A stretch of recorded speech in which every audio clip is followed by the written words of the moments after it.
Rádio Piauí.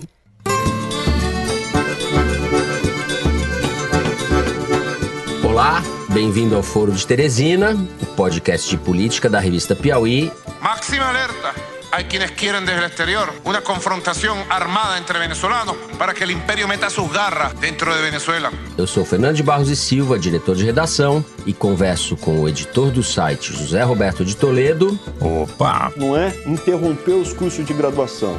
No programa de governo que elegeu o presidente Jair Bolsonaro, estava explícito que a nossa prioridade era a educação básica.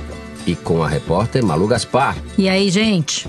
O que não pode é esse país estar governando por esse bando de maluco que governa o país. O país não merece isso e, sobretudo, o povo não merece isso. O programa de hoje está caliente, Toledo. A gente começa falando da situação na Venezuela. Na terça-feira, a oposição, liderada por Juan Guaidó, com o apoio de alguns militares, tentou promover um golpe, ou seria a revolução, Toledo, para derrubar o governo de Nicolás Maduro, que reagiu, e as consequências até o momento não são claras. O fato é que Maduro continua no poder. No segundo bloco, a gente discute as últimas do governo Bolsonaro, vamos falar da cruzada do governo contra as universidades públicas e da situação da economia, que continua mal das pernas. O desemprego no país continua subindo. Por fim, no terceiro bloco, a gente fala da entrevista que o ex-presidente Lula concedeu na cadeia, em Curitiba, na última sexta-feira, aos jornais Folha de São Paulo e El País, e quais são as consequências disso para a oposição.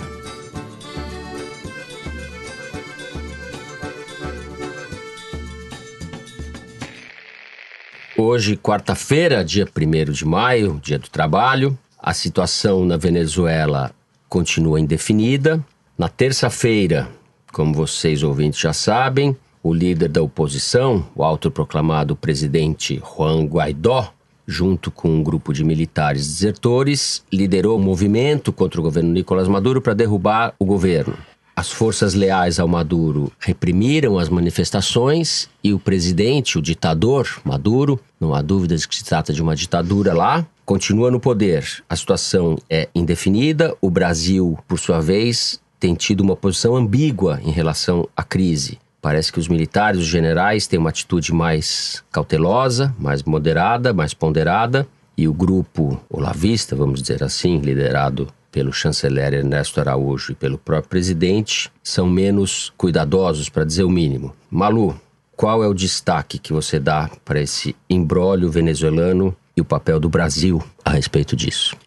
Bom, evidente hoje que essa tentativa de golpe foi um fracasso, né? Foi um golpe mequetrefe que fez água em poucas horas. Ele vai fazendo um seriado de golpes fracassados, né? Mas a história da Venezuela é meio assim, né? Assim, você tem sequências de golpes e tentativas de golpes. O próprio Chávez, antes de assumir o poder, também tentou um golpe que foi fracassado. Ele sofreu uma tentativa de golpe que também foi fracassado. Os venezuelanos têm essa coisa, essa inspiração em Simão Bolívar, que vão fazer revolução, que vão pra rua, essa coisa patriótica e tal, né? Mas de ontem, ao longo do dia, como a gente tem muito pouca informação sobre o que está acontecendo na Venezuela, parece que só tem 2 câmeras de TV na Venezuela e a gente fica seguindo aquelas mesmas câmeras porque não tem informação, né? Eu procurei 2 colegas jornalistas, a Paula Ramon e o César Batiz, que estavam seguindo a coisa muito mais de perto lá. A Paula Ramon trabalha para a AP e mora em São Paulo, mas você só ouvia pelo telefone os plim-plim do Messenger, do Zap. Ela estava... E colaboradora da Piauí. Colaboradora, nossa, já fez 3 reportagens pra gente ótimas, assim, que retratam a situação na Venezuela com toda a sua dramaticidade e tudo. Mas o que chamava atenção ontem, que eu acho que são elementos pra gente entender o que está acontecendo agora lá na Venezuela. Primeiro, a desorganização da oposição, né? O Guaidó vai para frente de uma base aérea dizendo que tem apoio dos militares, que vai invadir, não invade. Aí as pessoas vão para a rua, são atropeladas, os blindados passam por cima das pessoas que estão se manifestando, as forças armadas atacam as pessoas nas ruas, ele desaparece. E eu acho que isso fica muito evidente que eles não tinham um plano B. Até a Paula comentou isso. É impressionante como a oposição na Venezuela nunca tem um plano B. Eles fazem uma tentativa de golpe. E aí não dá certo, eles voltam para casa. Ela até comentou, eles falam assim, vamos derrubar o governo depois da manhã? Se você tem que fazer uma revolução, se é tão urgente, você não marca para depois da manhã. Você fica na rua, você mantém a temperatura na rua. Ela acha que as pessoas se sentiram abandonadas por uma liderança que supostamente deveria estar ali na luta junto com eles e que desapareceu. Por outro lado, uma coisa que chamou a atenção dos jornalistas durante o dia, e depois o César Batiz me comentou isso agora de manhã, ficou evidente que o Maduro não tem o controle de tudo que está acontecendo. Ele não tem o controle da situação, né? Você tem várias regiões onde houve pequenos levantes. A essa altura, acho que ninguém tem controle. A Venezuela hoje é um caos instalado, mas o que eu tô querendo dizer é o seguinte, que até uma frase que o César Batiz usou. Hoje está claro que não é tão difícil assim derrubar o Maduro. Vamos botar várias ressalvas nisso, porque o Maduro controla… O general Heleno, aqui do Brasil, fala que o Maduro comprou 2.000 generais. Sei lá quantos generais de fato ele tem, mas ele realmente controla uma quantidade muito grande de generais e é por isso que ele não caiu até hoje. Os jornalistas foram lá para a frente do Palácio Miraflores ontem durante o dia e todo mundo se perguntava, cadê o Maduro? Por que o Maduro não diz nada? Quem foi para a rua falar coisas foi Diosdado Cabello, que é presidente do Congresso Bolivariano do Maduro, e o ministro da Defesa, Vladimir Padrino. Então, o Maduro estava sumido, ninguém sabia o que ele ia fazer, que tipo de atitude. Ele apareceu no Twitter de manhã, mas era de tarde, de noite, ele não tinha aparecido ainda. Ele fez uma manifestação depois que tudo se acalmou, um vídeo. Ele gravou de aço dos outros. Nervos de acero. E todo mundo se perguntava, onde é que tá o Maduro? Por que ele não reage? Por que ele não vai à rua? Ao mesmo tempo, o Leopoldo Lopes, que era o dissidente que estava preso, saiu e pediu asilo na embaixada primeiro do Chile, depois da Espanha. Quer dizer, uma balbúrdia, para usar o termo da vez, né? Não havia controle de nada. Então, o que parece? Que a gente está caminhando para uma situação de esgarçamento em que talvez o Maduro venha cair, não por causa da organização do Guaidó, e sim porque os próprios militares podem chegar à conclusão de que é melhor trocar o Maduro por qualquer outra coisa, que não necessariamente é o Guaidó ou é a oposição. A gente tem que lembrar que o John Bolton, que é o secretário americano, veio para o microfone lá na Casa Branca dizer que ele estava negociando. Então é ruim para o Guaidó, que não assume a posição de liderança popular, que vira um joguete na mão dos Estados Unidos, que não é interessante. Você tem que liderar o seu país com autonomia. Até os generais brasileiros dizem isso. Por que existe essa resistência que você estava mencionando aí, a assumir uma posição mais enfática em relação à Venezuela? Porque os generais brasileiros não querem ser vistos como instrumento dos americanos. Isso para a doutrina militar brasileira é uma coisa muito cara. Não querem ser usados pelos americanos. Não parece ser a posição do Bolsonaro. Mas o Bolsonaro não está entendendo muito bem. Até o Rodrigo Maia teve que explicar para ele no Twitter que não é assim que a gente faz para apoiar um outro país. Tem uma série de regras, o Congresso tem que determinar se você vai para a guerra. Falaremos disso. Então, eu acho que não vai ter desfecho logo. O Maduro está enfraquecido. Por outro lado, o Guaidó demonstrou que não tem capacidade nenhuma de organizar nada. É muito triste, muito preocupante o que a gente está vendo na Venezuela hoje. Governo moribundo, inviável, do qual não se pode esperar nada de bom.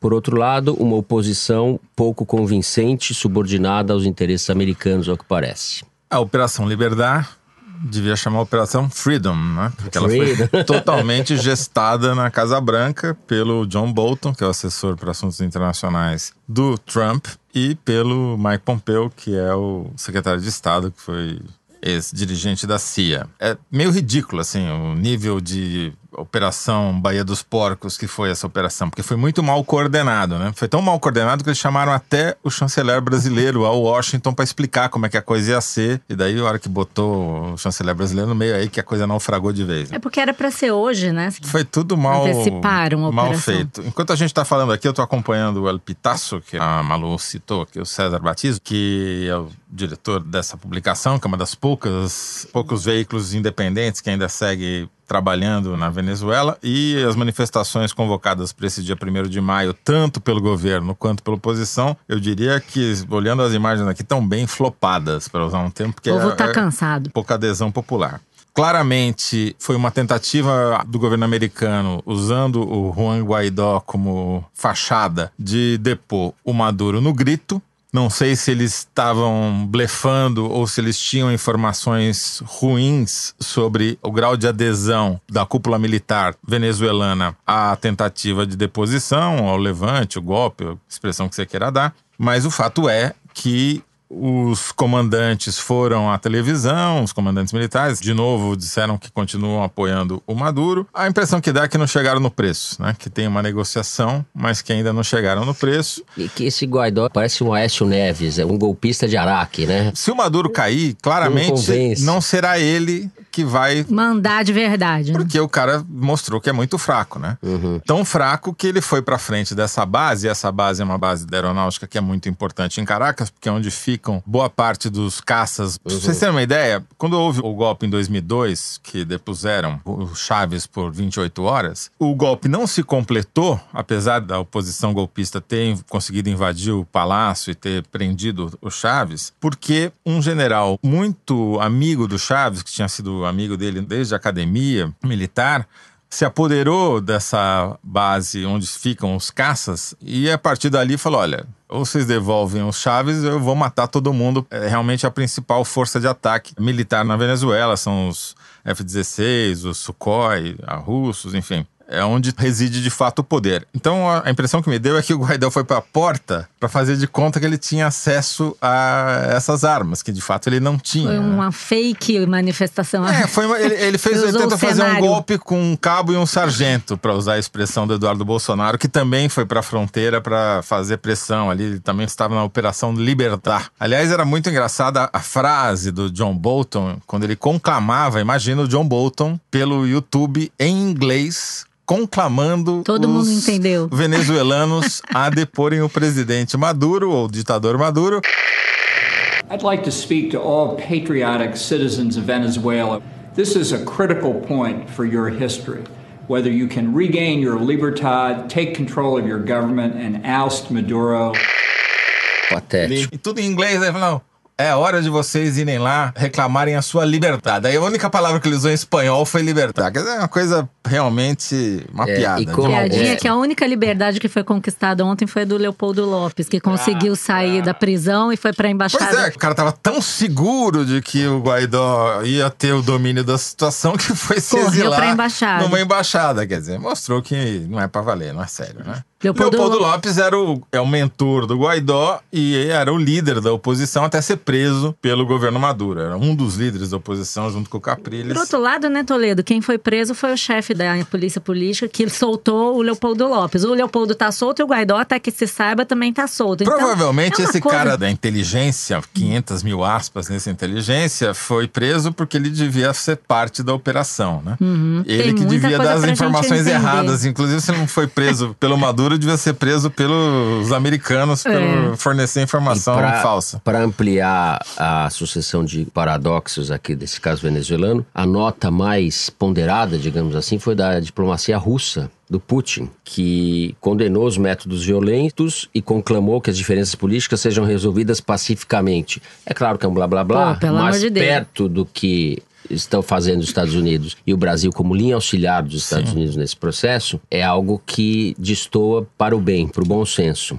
Só uma coisa sobre isso, Fernando, que eu acho que é importante notar, porque isso acabou repercutindo na imprensa brasileira, porque saiu muito na imprensa americana. O Mike Pompeo deu uma declaração na CNN dizendo que o Maduro tinha um avião pronto para ir para Cuba, seguindo aqui as orientações dos bolsonaristas, e que não teria ido porque a Rússia tinha mandado ele ficar. Quer dizer, é um grau de delírio que chega a ser Mas a verdade patético, é que a gente não sabe o que aconteceu. Alguma coisa aconteceu. Sim, mas aí é você afirmar que tinha um avião ali Não sei se tinha ou se não tinha. A gente não sabe, né? Mas pronto na pista. Os movimentos de ontem foram muito intrigantes, assim. Eu acho que eles queriam depor o governo declarando a presidência vaga.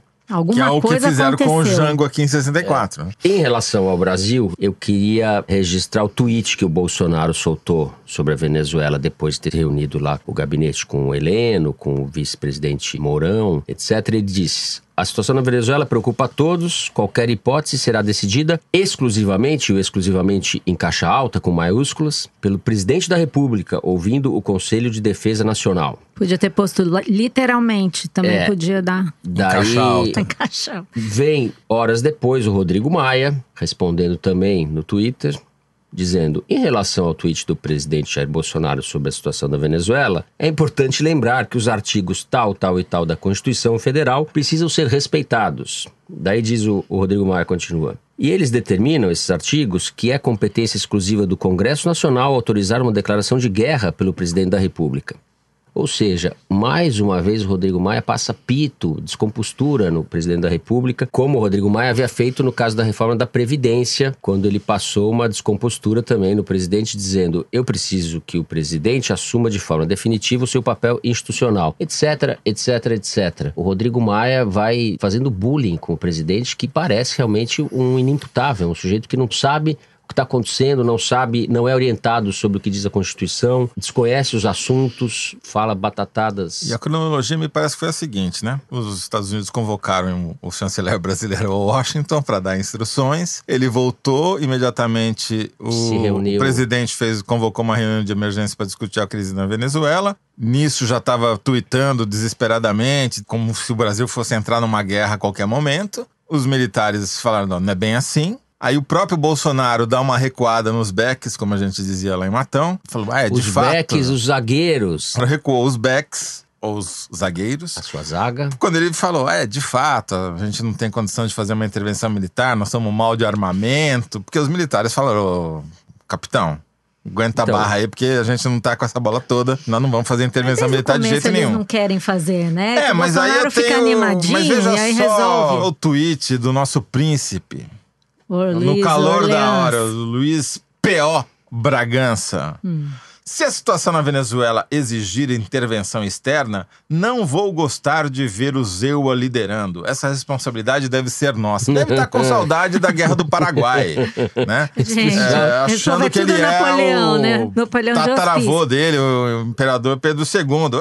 São os comediantes. Se catar, né? Dá licença. O fato é que o Brasil deixou de ser um fator de estabilidade do continente, da região, né? O Brasil atua como linha auxiliar dos Estados Unidos e como fator de desestabilização. E com isso ele deixa de cumprir o papel que ele sempre cumpriu, esse de ser uma espécie de mediador, porque alguém vai precisar mediar essa crise. Sim. O Maduro tá claro que não vai conseguir ficar lá por muito mais tempo, o Guaidó não tem força para assumir. O mais provável é que os militares vão falar: tá bom, então me dá meia dúzia aqui, a gente fica com um pedaço da PDVSA, não sei o que lá, corruptos, tal. Troca por outros corruptos e fica todo mundo sofrendo lá, o povo venezuelano. Vai ter que ter uma solução negociada. E só que o Brasil, ao tomar essa atitude, vai perdendo cada vez mais o seu capital. O Bolsonaro não é capaz de mediar nem o Twitter dele. Né, a briga dos filhos. Com isso, nós encerramos o primeiro bloco, deixamos a terra de Maduro para voltar à terra de Bolsonaro. Já estávamos, na verdade, na terra de Bolsonaro. Nós vamos falar um pouco da cruzada contra as universidades públicas.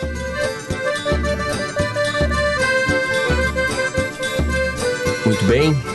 Acho que a essa altura não há dúvida de que o governo federal promove uma cruzada contra as universidades públicas federais no país.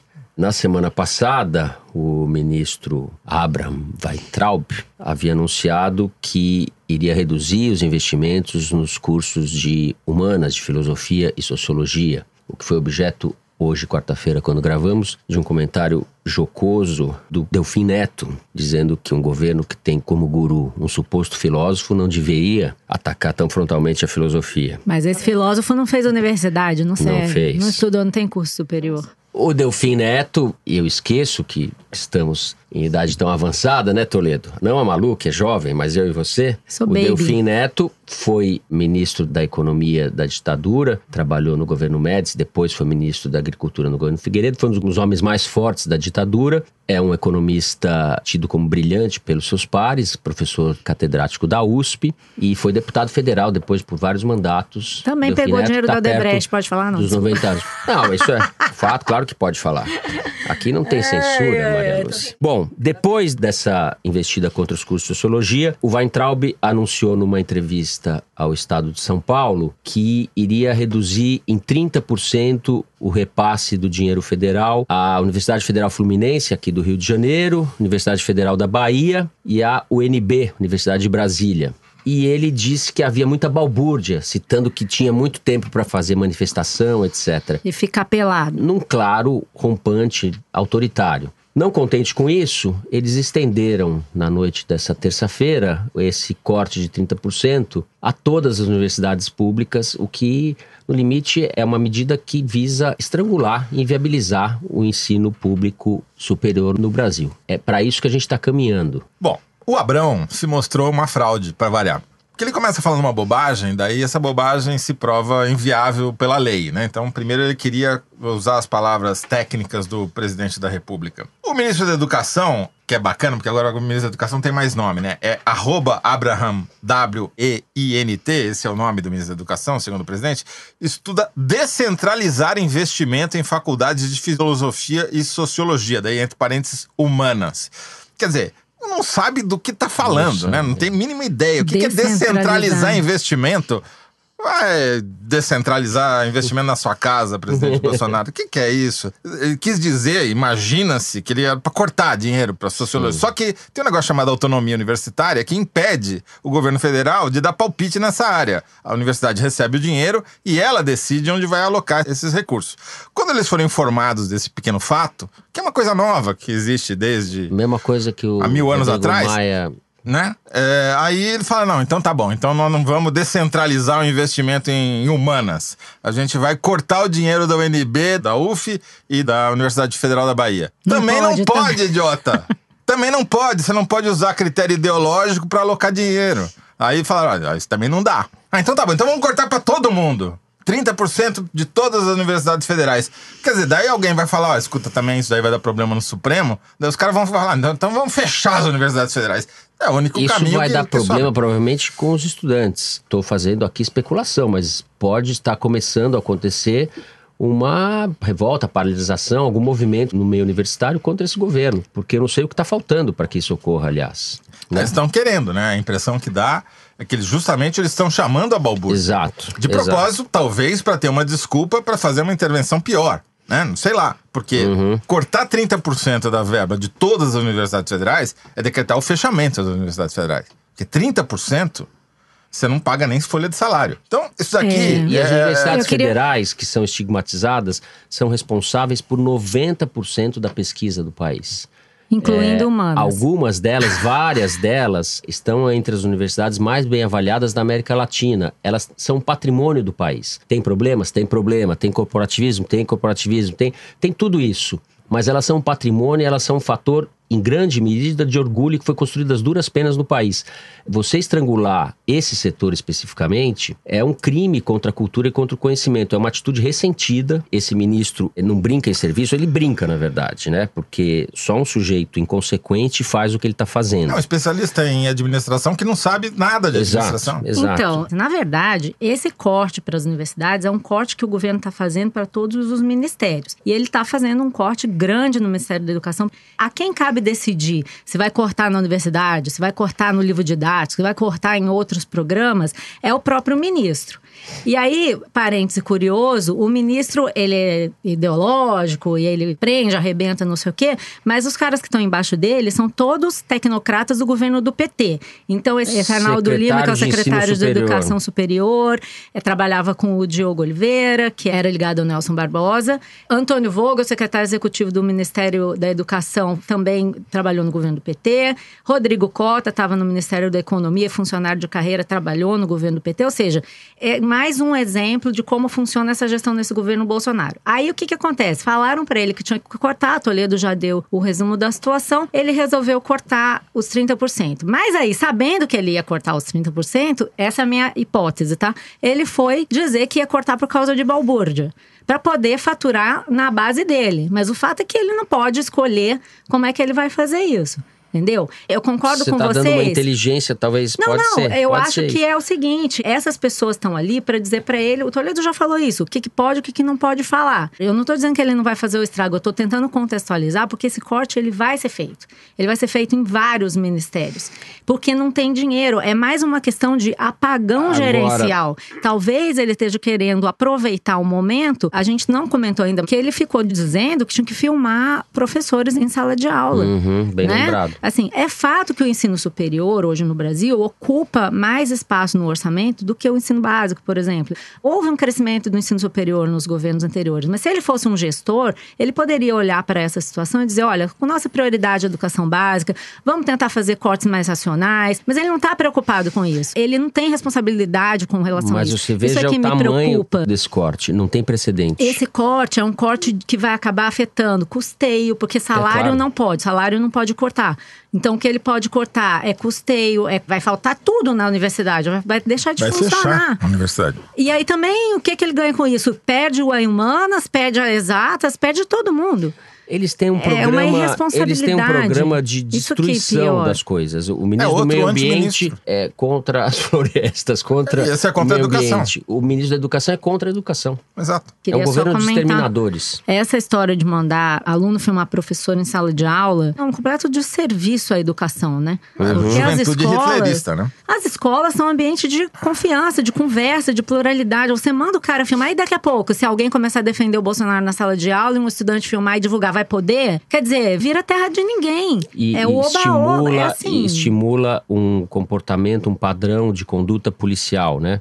É um macatismo, né? Um macatismo na sala de aula. Isso não é bom pra ninguém, não é bom nem pra ele. Ele foi alvo disso. É muito impressionante que ele, o Abraham Weintraub, uma das coisas que ele dizia muito na campanha pra quem falava com ele, é que ele foi perseguido na Unifesp, que ele foi professor da Unifesp, por professar suas opiniões, que eram antipetistas. Todos nós já conhecemos as opiniões dele, que ele foi perseguido. Aí, como ele era muito contra a perseguição, agora ele quer perseguir os outros. Qual é a coerência de um negócio desse, entendeu?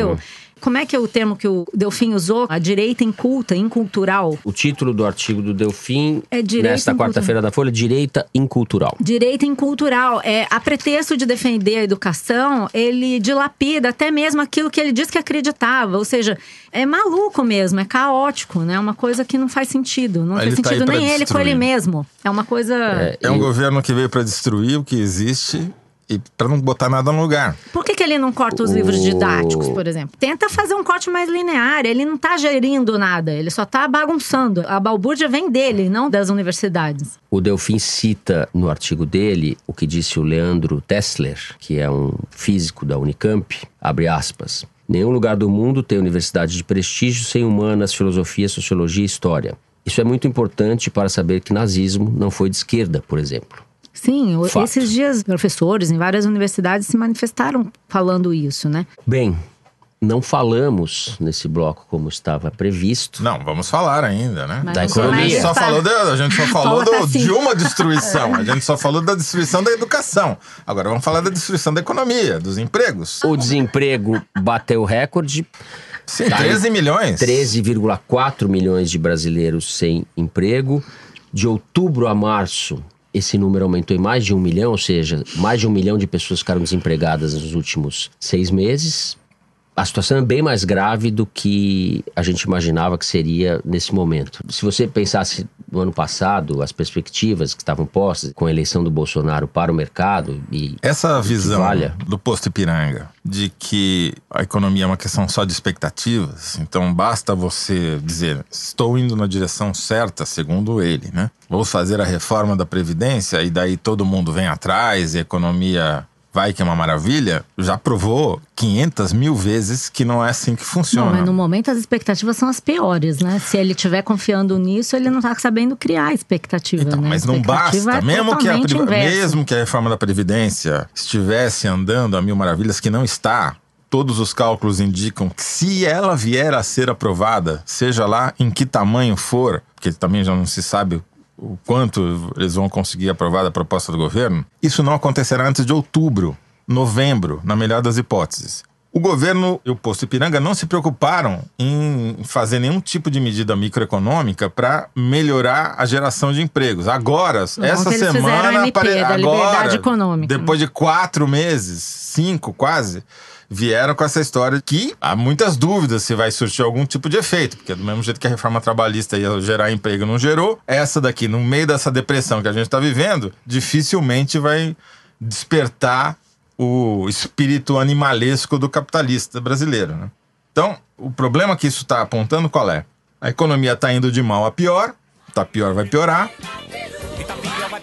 Nossa, Valença. O governo o que faz? Fica criando cortina de fumaça uma atrás da outra para tentar desviar o foco. Então, a reforma da Previdência está indo mal, o desemprego está batendo recorde, vamos falar de invasão da Venezuela, vamos falar de acabar com os cursos de humanas, vamos falar de sei lá o quê, entendeu? Justiça seja feita, essa crise foi contratada lá no governo da Dilma, em 2014, mas não dá mais para colocar a culpa no governo do PT nessa altura do campeonato. Eu acho que a questão é que eles não estão tomando providências, eles não estão governando. É o que eles se propuseram a fazer, se elegeram para governar. Contando aqui um bastidor para vocês, eu estive em Brasília nos últimos 2 dias fazendo uma outra reportagem. E o senso que eu colhi ali das pessoas, gente que está no Congresso, gente que está nos ministérios, gente que gravita ali em torno do governo, é que a sensação de desgoverno é enorme. Tem a ver com a reforma da Previdência, mas também tem a ver com o Ministério da Educação e irrita demais o Congresso.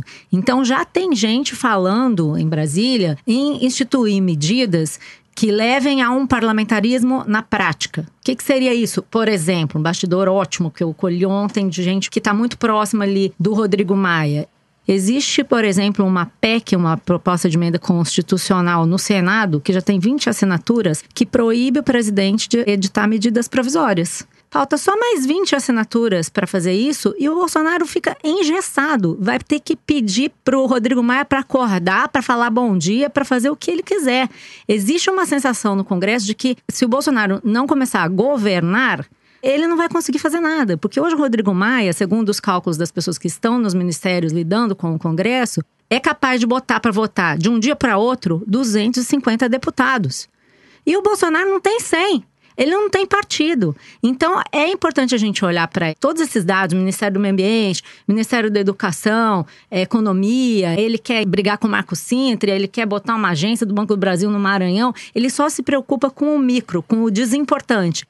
Tem gente em Brasília que está preocupado com o importante. Então, daqui a pouco ele vai tomar uma revertida e ele não vai saber de onde veio, porque isso tem custo. Né? É o que a gente já falou, o nego vai rir de mim. Money talks. Em algum momento o Money vai falar, entendeu? O Money tá bem caladinho por enquanto, né? Mas o Money tá se articulando. É isso que eu tô falando. Porque vamos esclarecer isso que você falou do Marco Sintra. Marco Sintra vem a ser o secretário da Receita Federal, que é o fanático do Imposto Único, que lançou essa ideia ainda nos anos 80. Vendeu essa ideia de que o melhor era acabar com todos os impostos e ter apenas um imposto. Claro, virou mais um imposto, a CPMF. A CPMF caiu, agora o Marco Sintra, estando lá na Secretaria da Receita, está querendo recriar o imposto único, que é, na verdade, mais um imposto para supostamente, segundo ele, substituir a tributação sobre a folha de pagamento. Está muito jogado, não dá para entender do que eles querem fazer. Mas ele falou efetivamente que queria acabar com algumas das taxas que incidem sobre a folha de pagamentos e que financiam a Previdência, em troca desse imposto de quase 1% sobre todas as transações financeiras, que é a coisa mais regressiva que existe, porque daí o pobre, o miserável, paga o mesmo que o bilionário, tá certo? Bom, não bastasse isso, ele ainda disse na entrevista para a Folha de São Paulo que todo mundo ia pagar, inclusive as igrejas. Bom, acabou, né? Ele só não foi demitido porque ia pegar mal. Porque o Bolsonaro veio em seguida, foi imediato, falando, não, esse negócio de tributar a igreja, nem pensar, o cara não sabe o que tá falando. Daí veio o Malafaia, que é pastor, pedir a cabeça do Marco Sintra. Então, essa é a situação do governo bem administrado. Há muita confusão no governo Sassamutema. Com isso, encerramos o segundo bloco. Vamos falar agora da entrevista de 2 horas que o ex-presidente Lula concedeu na semana passada. Depois de uma disputa na justiça que durou mais de 7 meses... A Folha de São Paulo e o El País, ambos os jornais, conseguiram finalmente a autorização para entrevistar o ex-presidente Lula na Polícia Federal de Curitiba, onde ele está preso. A entrevista ocorreu na sexta-feira, dia 26. Foi conduzida pela jornalista Mônica Bergamo, pela Folha, e pelo jornalista Florestan Fernandes Júnior, pelo El País. O Lula falou durante mais de 2 horas, elegeu o ex-juiz e atual ministro da Justiça, Sérgio Moro, como um dos seus alvos prediletos. O Dallagnol e sua turma também. Dallagnol. O Dallagnol e sua turma também. Eu não consigo falar Dallagnol, porra. Ele também só fala Dallagnol. Foda-se, Dallagnol, é tudo a mesma merda, porra. Lula disse, entre outras coisas, que o país é governado por um bando de malucos. Muita coisa a comentar sobre essa entrevista, Malu. O Lula falou várias coisas corretas e cometeu vários erros factuais, inclusive, que já foram levantados. O que você destaca dessa entrevista com o Lula? Bom, primeiro eu queria só fazer um comentário sobre uma coisa que eu falei no foro passado e deu protesto, que eu comentei que ele estava avaliando se ele ia falar ou não. Obviamente, essa era uma avaliação errada. Plantaram essas notas nos jornais e eu acreditei que ele estava cogitando não falar. Tá óbvio que ele estava louco para falar. Tava treinando, ele tava querendo falar. Com ganas. Então foi uma avaliação errada minha. Mas ele não só tava louco para falar, como ele tava bem. Tava muito melhor do que as outras vezes que a gente já viu ele. Tava em ótima forma. O interrogatório que ele fez com a Gabriela Hart, por exemplo, ele tava muito mal. Era evidente. Dessa vez ele tava… Gabriela Hart é juíza que substituiu o Moro em Curitiba. E é o caso da gente frisar que foi importante essa entrevista ter acontecido, porque ela foi censurada desde a época da eleição, durante um tempo, que era absolutamente injustificável. Porém, ele não deu uma informação nova. Desde que ele foi preso, nós já ouvimos muitas coisas sobre as reuniões dele com Emílio Odebrecht, Marcelo Odebrecht no Palácio do Planalto, em que ele foi informado sobre a obra do sítio de Atibaia. Ele tem o que dizer sobre isso? Ele não falou, né? Não foi perguntado. Não foi perguntado. O que o senhor tem a dizer sobre corrupção? O senhor cometeu um erro? Gente, peraí. Eu sei que você tem essa ideia com a qual eu discordo, mas que ele foi julgado… Você sou eu. Você, Fernando. Que ele foi julgado num tempo, num timing para eleição e tal. Acho que não é o caso da gente discutir isso, mas ele foi julgado. Deixemos isso para a memória dos… Isso a gente já falou no foro. Quem tiver interesse nisso, vê nos outros episódios. Não quero entrar diretora? nisso, mas o fato é que ele foi julgado na primeira instância, na segunda instância. Ele foi julgado no STJ, uma quantidade de juízes. Estão públicos os e-mails que mostram que a obra do sítio foi feita pela Odebrecht, que a cozinha do sítio de Atibaia foi feita pela OAS. Ele sabia disso, está evidente que ele sabia disso. Ele recebeu, aceitou o favor, usou o sítio, que pode estar no nome de outra pessoa, mas que ele usou. Qualquer um que conhece 3, 4 petistas que já foram nesse sítio sabe. Você tem razão, eu concordo com você, isso tem óbvio interesse jornalístico. O Instituto mas Lula. Só não é por isso que ele está preso, certo? Ele foi condenado em primeira instância no sítio. Tudo sobre o triplex. Ele tá, mas não o triplex... é pelo sítio que ele está preso. Não, mas ele estava falando do sítio. Sim. E não foi questionado sobre o sítio. Tá, eu acho isso ruim para o jornalismo.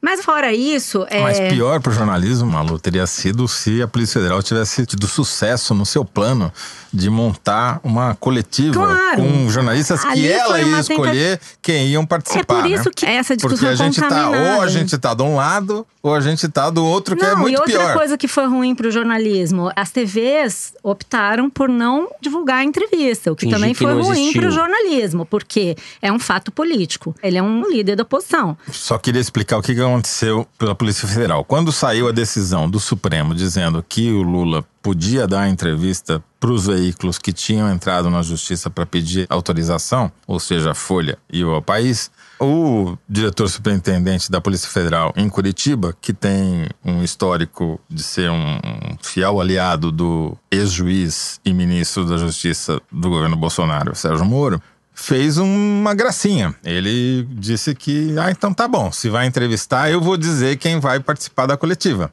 Ele organizou até um grupo de WhatsApp para saber quem ia ser o plantel de jornalistas que ia ficar lá assistindo a coletiva.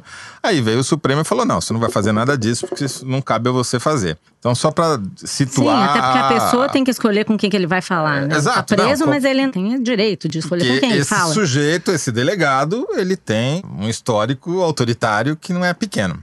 Agora, faltou o seguinte, acho que o Lula deixou muita coisa a desejar, ele não explicou nada das suspeitas que existem sobre outros casos que ele poderia ter sido questionado a respeito, não foi. Agora, do ponto de vista político, mais uma vez, o que aconteceu ali comprova que o Lula precisa ser aposentado como líder da oposição. Ele passou 2 horas falando dele. Eu fiz, eu aconteci, quando eu sair da cadeia, eu vou ser candidato a presidente. A única autocrítica que ele fez foi que ele não regulou a mídia, o resto todo não tem autocrítica, pode ter acontecido erros. Gente, erro não, né? O que aconteceu no governo do PT não foi erro, né? Estão comprovados com vários casos de corrupção. Ele, mais uma vez, comprovou o que se fala dele nos bastidores, mesmo os petistas falam dele, que onde o Lula pisa, não nasce grama. Ele passou 2 horas falando e ele não deu espaço para aparecer nenhum outro líder de oposição. Ele vai sair da cadeia e vai se candidatar Gente, mas fala não ia sério. ser, não tô defendendo o Lula nesse ponto não, mas não ia ser nessa entrevista que ele ia dar espaço para alguém aparecer. Poderia se ele fosse outra pessoa, mas ele é o Lula. Sim. Mas é a primeira entrevista que ele dá desde que ele foi preso. Ele ia defender o ponto de vista dele, não ia lançar a candidatura de outra pessoa. Não é que ele lançar a candidatura, ele abrir espaço para um outro caminho para a oposição. Se ele tem responsabilidade com o país e ele queria falar sobre o país, ele quis falar sobre reforma da Previdência, ele quis falar sobre o governo Bolsonaro, ele fez várias críticas procedentes ao governo Bolsonaro. Mas ele não abre espaço para mais ninguém. Eu acho realmente eu não vou entrar no que mérito ele tem dos crimes que o PT cometeu e do julgamento do Lula.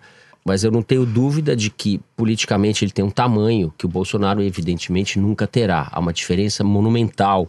O Lula, assim como o Fernando Henrique, foram estadistas. O Bolsonaro não chega nem perto disso. É tão brutal o contraste. Eu concordo inteiramente com as ponderações, as críticas e os reparos que você fez. Mas, a despeito disso, você vê ali uma pessoa com estatura política falando, e a gente quase que esqueceu como que isso funciona, né? Então, uma coisa é o PT não ter viabilidade tendo o Lula como figura central. Em algum momento, esse nó vai ter que desatar.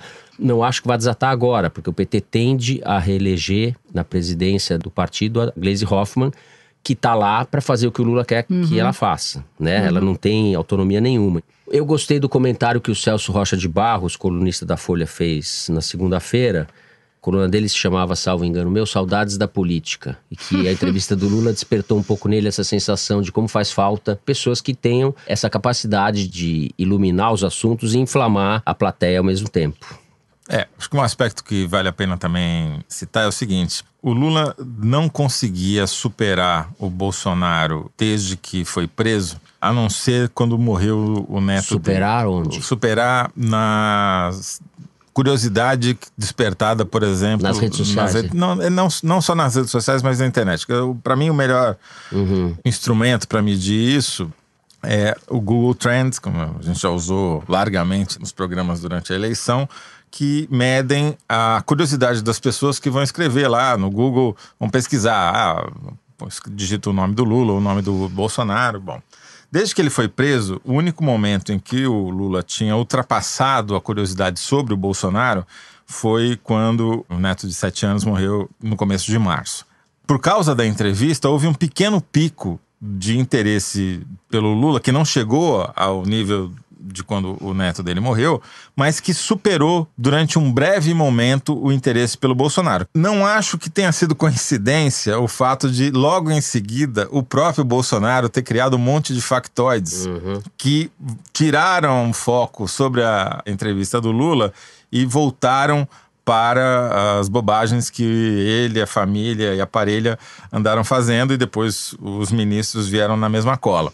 Claramente, para mim, a maior preocupação do governo Bolsonaro é controlar a narrativa, ou seja, ditar o que é assunto e o que não é. Porque mesmo que você esteja apanhando, você esteja sendo criticado, se você determina o que deve ser o assunto, você acaba controlando a conversação. É mais ou menos o que eles têm feito. Por exemplo, a reforma da Previdência já saiu do foco. É noticiário negativo. É que teve, né? Em algum momento teve. houve um esforço sociais ali, quando o Bolsonaro disse que ia capitanear a negociação com o Congresso. Durou 2-3 dias, mas logo acabou. E agora, claramente para mim, houve um esforço coordenado do governo para tentar tirar o foco da entrevista do Lula, e com sucesso, diga-se.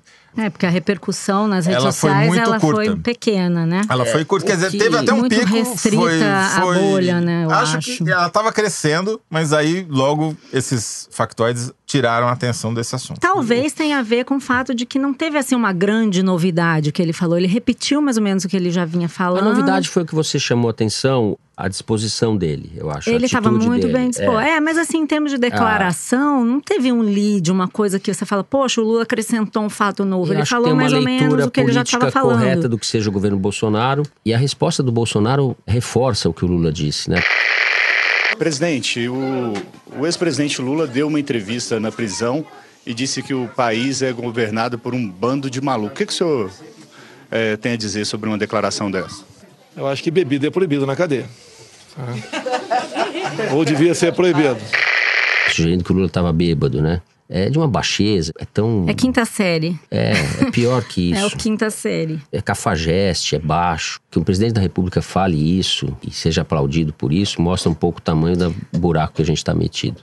Não é novo, né? Ele tá respondendo dessa forma a jornalistas, a políticos, a todo tipo de gente, né? Então, falso moralismo, é mentira. Em primeiro lugar, é mentira. É porque, evidentemente, ele não estava bêbado. Então, começa por aí. Agora, tem essa possibilidade que a Malu aventou, citando o jornalista Thales Faria, que é uma progressão de pena antecipada em relação ao Lula, dependendo do jeito que você faça a conta, o que permitiria ele sair da cadeia antes até do que setembro. A questão que ficou para mim, a coisa que mais chamou a atenção na entrevista, na verdade, foi a determinação dele em tentar provar que é inocente e, para isso, está disposto a abrir mão da liberdade. Se ele foi sincero na entrevista, ele não sairá. Ele continuará preso, mesmo que tenha alguma chicana jurídica possível. Mais uma vez é uma questão de narrativa, E né? presa continuará à esquerda também, porque está claro, pelo tamanho do Lula, pela força da entrevista, que a esquerda está enredada ainda em torno dele, o PT especificamente, mas mais do que o PT. Trava a renovação. E nenhum outro nome de oposição nem conseguiu aos pés dele, por enquanto. Por enquanto, a figura que mais se destaca é a da Tabata Amaral, deputada pelo PDT que é um outro tipo de oposição, é um outro tipo de oposição. Inclusive, está apanhando mais à esquerda do que à direita. A esquerda acha que ela não é suficientemente à esquerda.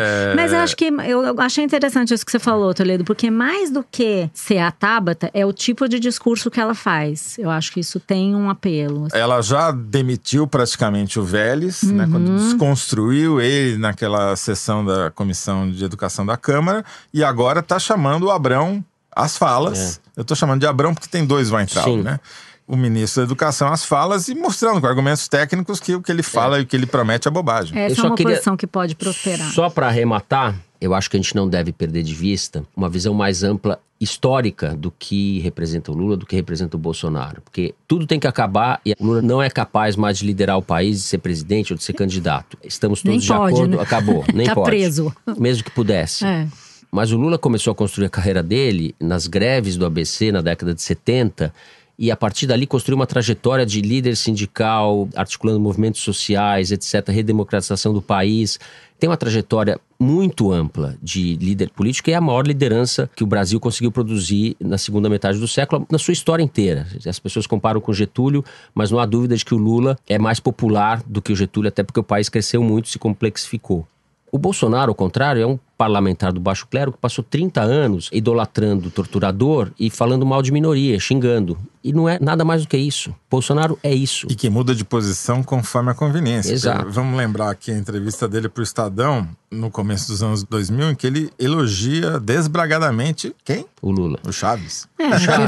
Você está falando em estatura, né? A história não acabou, né? A gente vai ter que ver o que vai acontecer. Eu acho que ele ainda pode fazer muito estrago. E aí a estatura e o tamanho dele para a história brasileira pode ficar até maior, né? Dependendo do tamanho do estrago que ele fizer. Bom, de estrago em estrago, a gente chega ao fim do terceiro bloco e ao momento Kinder Ovo. Dani, você que está de volta das suas férias, justas férias na Jamaica, onde tomou drink de coco. Ouvindo Bob Marley, que a gente tocou em homenagem a ele no programa passado. Exato. Solta aí o Kinder Ovo, Dani, por favor. O povo está atento e nós temos que nos manifestar. Nós não podemos deixar o Paulo Guedes dos ricos, aquele lá de São Paulo, que só conhece o Brasil da Avenida Paulista. Ora, Paulo Guedes, o senhor tem que rodar esse Brasil. O Brasil não é só dos banqueiros. O Brasil é o Nordeste, é o Norte de Minas, é o Vale do Jequitinhonha, é o Norte desse país. E nós precisamos combater a sua reforma. Porque a reforma que você propõe aqui é contra os mais pobres. Não vai tirar privilégio de ninguém. Muito pelo contrário, ao proibir e ao exigir que trabalhadores rurais contribuem com 20 anos. Estou passando meu Rolodex mental. Para se aposentar. Isso quer dizer claramente que daqui nos próximos 20 anos, nenhum trabalhador e nenhuma trabalhadora rural vai se aposentar mais nesse país. É alguém de Minas, do PT ou do PSOL? Com certeza. Não é PSOL, não. PT. Não sei quem não. Produção, vocês estão fazendo... Zoou. Agora você percebeu... Produção zoou. Que isso? Deputado federal Paulo Guedes? Deputado federal Paulo Guedes. Tem esse deputado mesmo, é verdade. Do PT de Minas Gerais, durante sessão no plenário da Câmara no último dia 24 de abril. Eu não sabia nem que tinha um deputado Paulo Guedes. Tem esse deputado. Desculpem os ouvintes, eu vou decepcioná-los, mas eu não sabia. Mas você chegou que perto, você falou que era do PT de Minas. PT de Minas. Foi mais perto que eu cheguei do Kinder Ovo dessa vez. Você tem o Estado e o partido. Paulo Guedes, o Paulo Guedes do PT. É isso aí. Toledo nem falou nada. Fala as coisas erradas, Toledo. Fala alguma coisa. Tinha a menor noção de quem era. Paulo Guedes do aliás, PT. eu continuo sem nenhuma noção. É o cover, o genérico. Quem é o Paulo Guedes? Muito bem. Depois de ouvir o Paulo Guedes, o outro Paulo Guedes detonar o Paulo Guedes, é hora de ouvir vocês, ouvintes, que escreveram pra gente, seja pelo Twitter, pelo Facebook, pelo Instagram, pelo YouTube ou pelo nosso e-mail, forodeteresina@revistapiauí.com.br. Eu vou começar lendo a sugestão piada que o Davi Pires, de Belo Horizonte, enviou pra gente. Gostaria de sugerir que vocês oficializassem a sessão do Correio Elegante em que os usuários fazem críticas ao programa. E que essa sessão se chame Desaforo de Teresina. Adorei. Falou em desaforo, é comigo mesmo. Vamos estrear? Vamos estrear Vamos o desaforo? fazer o desaforo. Então, o primeiro desaforo de Teresina vem do Lucas Item, pelo Twitter. Diz ele, aspas, o Foro de Teresina tem a excelente Malu Gaspar e tem o resto. Que infelizmente... Que infelizmente... Adorei isso, é muito bom.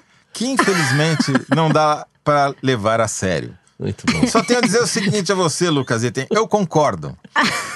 E eu diria mais, irmãos do Pão, concordo com o Toledo também. Bom, tudo bom. Mas muitos ouvintes responderam à enquete que a gente fez aqui na semana passada, perguntando qual seria a senha do Twitter do Bolsonaro, já que ele não sabe, né? Pra ele testar lá, para ver se funciona. Então vamos lá, alguns palpites. O Luiz Pili acha que a senha é Mijair Fakes. Não custa testar. Número. O Rodolfo Ornitz aposta que é Golden Shower 17. Essa é boa, gostei dessa senha. Goldenxaue 17. Golden Shower com X? Golden Shower 17, como se fala. E para terminar, o Fabrício Tavares sugeriu uma senha simples. Familícia. Meu Deus. A galera animou. Dessa. Isso é desaforo, isso é um desaforo bom. Agora eu quero falar de outra enquete, que é onde você, ouvinte, escuta o Foro de Teresina. As respostas variam muito, já tivemos a Raimunda, que nós não vamos querer lembrar o que ela fazia, né? E já tivemos também muita gente cabeçuda, que escuta o foro enquanto faz pesquisa científica. Mas nessa semana, por incrível que pareça, teve um ouvinte que juntou o melhor desses dois mundos. Não, né, Paula? Ai, meu Deus. O nome dele é Leandro e ele conta o seguinte: queridos forinos, minha esposa e eu estamos na Itália a trabalho. Estou fazendo pós-doc em microbiologia, onde estudo bactérias que vivem no nosso intestino, na Universidade de Torino. Ou seja, escuto o foro enquanto eu faço extração de DNA, de nada mais, nada menos do que cocô. Vocês obrigam a princesa da Malu a falar essas coisas. Ai, não, ai, que nojo. Ó, Malu, já que a gente não consegue sair da escatologia, todo o programa tem uma dessa. Chegou uma mensagem aqui pelo Twitter da Cami sobre o Kinder Ovo da semana passada, quando a gente nosso querido Álvaro Dias. O Álvaro Dias, e ela disse que estava ouvindo o foro no trem, e daí o Álvaro Dias fala, não tomei conhaque, viu? E a gente, imagina! Daí ela, além de engasgar com a Coca-Cola que ela estava tomando na hora, começou a rir e saiu a Coca-Cola pelo nariz. Ai, meu Deus com do mais céu. algumas coisas que eu não vou descrever quando faz aqui. A bolinha. Resumo da ópera, não tome Coca-Cola ouvindo Foro de Teresina. E daí, é um anti-marketing. Temos aqui também um e-mail do Hélio Maciel de Paiva Neto, que escreveu pra gente dizendo o seguinte. Em primeiro lugar, queria parabenizá-los pelo trabalho. Todos nós, viu, Fernando? Inclusive você e eu. Apesar da gente ser o resto. E aproveitando a oportunidade, vou tirar uma onda aqui. Com o feriado da Páscoa, saí de férias com a família. Estou fazendo uma road trip pela Croácia, do Dubrovnik a Zagreb. E vou pela estrada ouvindo o Foro de Teresina. Ao andar pelas rodovias croatas, Imaginem minha surpresa ao perceber que as placas de sinalização de risco de animais na pista exibem a silhueta de um simpático, o quê? Javaporco! Ele mandou uma foto. Tava demorando, a gente não falou nada de Javaporco ainda. Mas segundo o nosso Hélio Maciel, é o movimento javaporquista conquistando o mundo da capital do Piauí, a costa da Dalmácia. Não, inclusive, eu tenho que falar aqui que essa semana aconteceu um fato político da mais alta importância, porque o governo paulista de João Dória liberou geral para matar Javaporco no estado de São Paulo. Você tinha uma série loucos, né? Exatamente. Você tinha uma série de impedimentos burocráticos que vinham desde o governo Márcio França. Aliás, toda essa história do Javaporco nasceu por causa disso. O Márcio França, então governador de São Paulo, sancionou uma lei que proibia a caça, depois ele voltou atrás, mas isso foi determinante na sua derrota eleitoral lá, e daí nasceu todo esse mito javaporquista. Bom, a partir de agora, praticamente qualquer um, basta se inscrever lá no site da internet, pode matar Javaporco à vontade em São Paulo. Aí vai ter gente a favor, vai ter gente contra, obviamente. A maioria, talvez, dos nossos ouvintes vai ser contra. Só vou explicar, mais uma vez, por que tem essa legislação. Porque o Javaporco, essa cria do javali com o porco, é um bando de animais exóticos que não fazem parte da fauna brasileira, que não tem predador e por isso se tornou uma praga em vários estados, Minas, São Paulo, Paraná, Mato Grosso do Sul, por aí vai. E tem gente que defende que se não caçar, o Javaporco vai fazer um estrago cada vez maior. A culpa do Javaporco é da escola de Frankfurt, que já dizia o Olavo de Carvalho. É a escola de Frankfurt que é culpada pelo Javaporco. Isso aí, viu? Esse gramicismo também. Bom, já que tá todo mundo mandando parabéns, tem um querido aqui do Twitter que pediu um salve pra gente. Quinta-feira é meu aniversário de 33 anos e eu queria esse salve de aniversário para comemorar. 1, 2 e… Salve! Salve, Lúcio! Eu só queria deixar registrado o tweet do Guilherme. Puta merda, no Foro de Teresina chamaram o Carluxo de jihadista, tuiteiro insaciável, e eu não consigo mais chamá-lo de outra forma agora. Talvez só se eu abreviar pra Jiraducho. Guilherme. Muito bom. Só 2 mensagenzinhas para eu registrar aqui. Uma do Bruno Schaefer pelo Twitter, que pediu encarecidamente pra gente falar dele e da esposa dele, a Maria, porque ele diz que ouve o foro todas as quintas, ele e a mulher, como preliminares. Eu vi esse. Fiquei imaginando que tipo de coisa seria. Sacanagem, né? Quer dizer, literalmente uma sacanagem, né? Mas enfim, tem gosto pra tudo. Fiquem à vontade. Se vocês se excitam, né? Quem somos nós pra cortar o barato, né? Eu confesso que perdi a fala agora. Com isso, depois deste momento de descontração, o Foro de Teresina dessa semana vai ficando por aqui. A nossa diretora é a Paula Scarpim. Os nossos produtores são o Luiz de Maza, a Mari Faria e a Ana Carolina Santos. A Júlia Sena faz o vídeo do Foro Privilegiado, o teaser do Foro que vocês encontram nas redes sociais da Piauí. A edição do programa é da Mari Romano.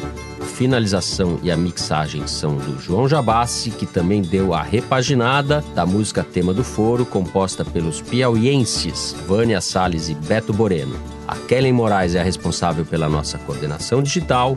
O Foro de Teresina é gravado no Estúdio Rastro, hoje com Dani Di de volta, de suas merecidas férias. Eu sou o Fernando de Barros e Silva, agradeço, como sempre, a companhia de José Roberto de Toledo, os Javaporquistas Univos e Malu Gaspar. Adeus, muchachos. É isso, pessoal. Até a semana que vem.